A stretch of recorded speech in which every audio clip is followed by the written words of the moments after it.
join me, if you will, in an experimental inquiry.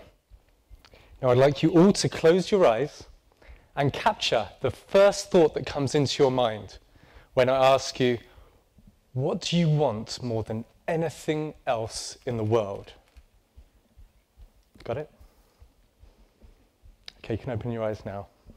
Now, for all of those that thought of something to do with yourself, to be happy, to be fulfilled, for an iPad 3GS, give yourselves a round of applause now. See, my background was in advertising, and it was my job to make sure that this desire was kept on being fed. It kept on being fed, and this is the world of aspirational marketing. At TEDxChange, Belinda Gates advocated Coca-Cola's aspirational marketing because they were commodifying happiness. Commodifying happiness. The problem is that it's unreachable. And the other side of aspirational marketing is commodifying fear. You see, I was the person in advertising. You wanted a half page. I told you, you need a full page. That will be the perfect campaign. And have some colour as well, extra colour for free. You know, keep on going it. You want a Coke? Have a Diet Coke or a Coke Zero. And keep on going. It's dependent on it never being fulfilled. And this idea of commodifying happiness, commodifying our desires, is central to the whole point of aspirational marketing. But the other side is commodifying fear. Just as commodifying happiness is a great motivator to make you put your hand in your pocket, keep on making decisions, so it can be for commodifying fear. Now, when I was in advertising, 9/11 happened. And suddenly there were all of these media stories about Muslim terrorists, and a war on terror. Now, fortunately, I knew a little bit about some of the issues that were being written about, having studied theology, and the sensationalist, fear-mongering, conflict-driven coverage was completely different to everything that I'd studied. So this seemed a little bit simplistic, inauthentic, inaccurate. And so I needed to start experimenting. I needed to start deconstructing. Why is it that the marketeers are communicating to our deepest desires, or what we're sold our desires are, but also our deepest fears? And so it was completely appropriate to look at this model, which many of you will be familiar with, Maslow's hierarchy of needs. Self-actualization at the top, and at the bottom of fears. This 60-year-old model that has been the benchmark for advertising, PR, and many of the other professions that stem from social sciences. Could it be that this was flawed in some way? Could it be that? So to test this, we needed an experiment, and I needed to start experimenting because I was caught up in this cycle of fear. I was messing around with my expense count. I had the fast car, and I had all the money and all of the trappings, but it wasn't making me happy. And I wanted to do something myself. So I tried an experiment, and if it's okay with you, I'd like to try that now, if that's okay. So I need a volunteer, like a good social scientist, and I have one here, in fact, with Peter. Give Peter a round of applause.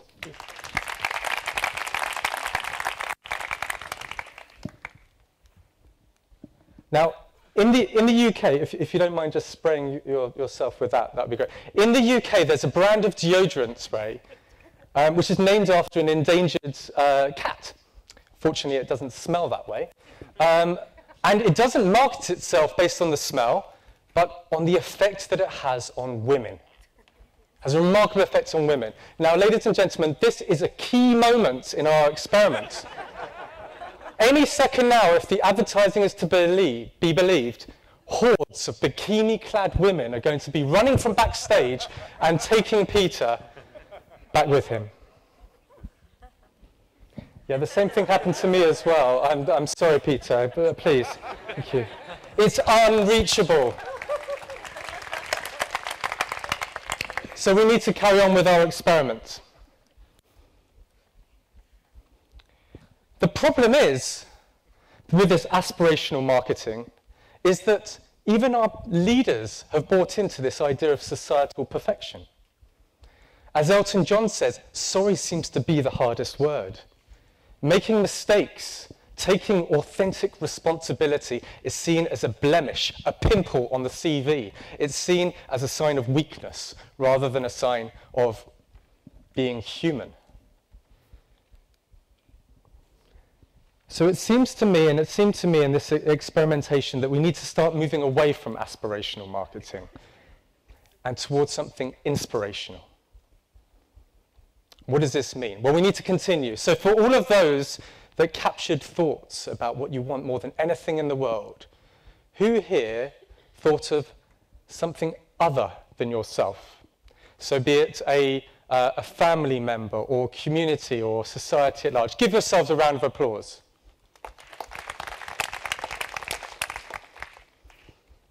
It's very interesting. Just last month, a group of psychologists and other social scientists released a renovated Maslow's hierarchy of needs.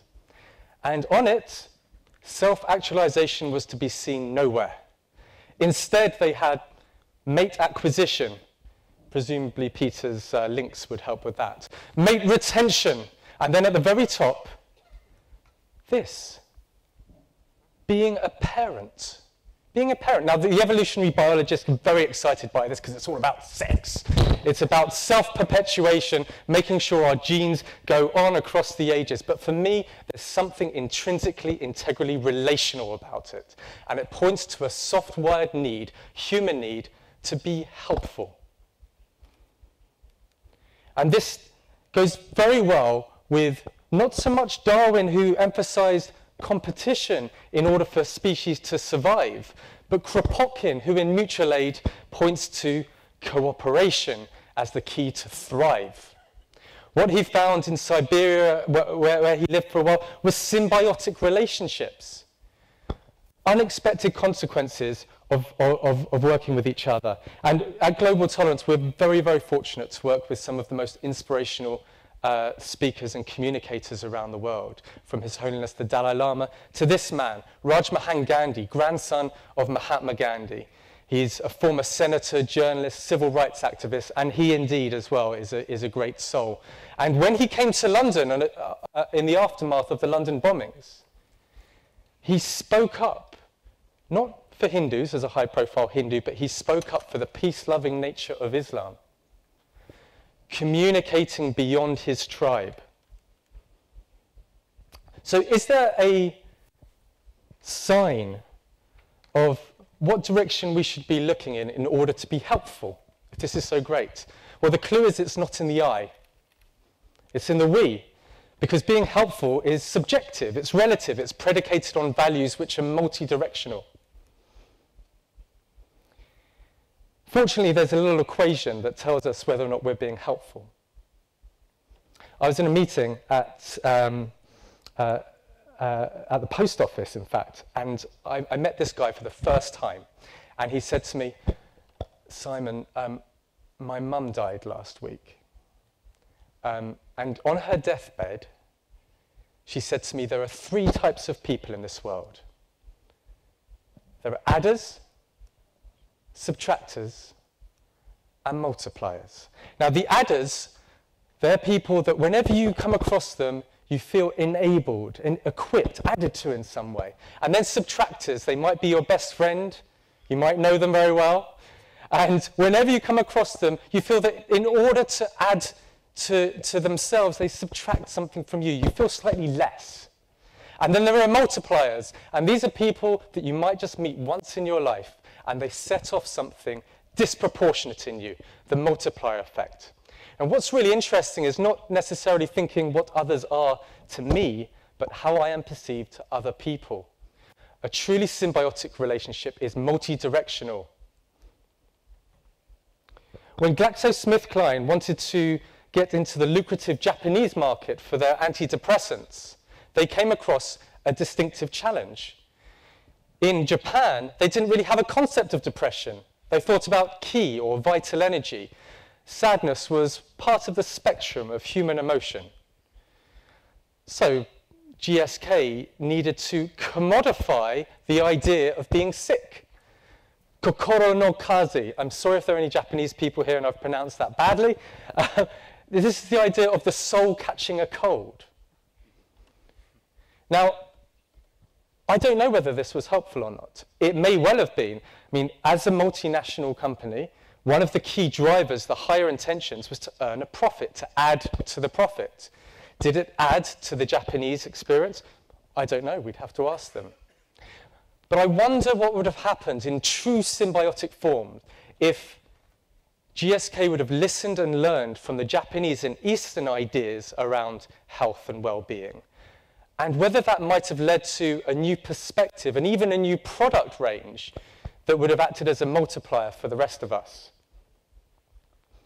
Dove is the UK leading soap brand. 23% of all women in 2008 had used Dove. 1 in 4. 10 million people every single week use a Dove product.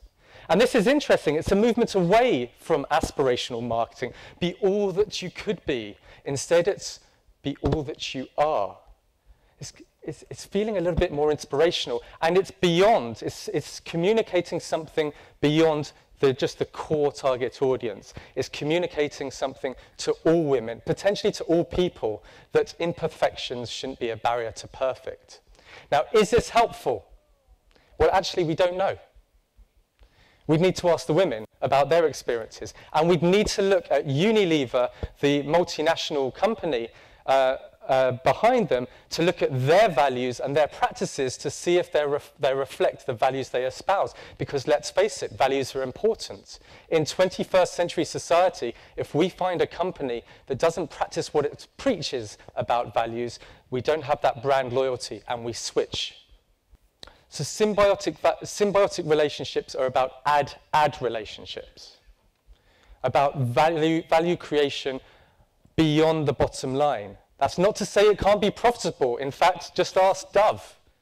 It can be hugely profitable when all of these things come together. Add relationships. Many outstretched hands in a single direction does not mean being helpful. When we had the privilege of working with Karen Armstrong for the Charter for Compassion, it's interesting as a service provider. What does it mean to be a service provider? Well, rather than just promoting compassion, what if we were to live it? So we integrated compassion into the operations of global tolerance, shared 60-second silence every single day, guided meditation using some of the practices and values of the people we work with and plugging them into the core of global tolerance. Very interesting. What better way to understand the products and services we're representing than to live them? And then we experimented a little bit more. What if we were to ask our clients and partners around the world from opposite ends of the social spectrum to cooperate with each other? So 2 of the people that we work with, Wallace and Gromit, and they have a children's foundation which raises money for sick and terminally ill children. And you pay £1 to wear the wrong trousers, or pants, I think here, to school or work to raise money for them.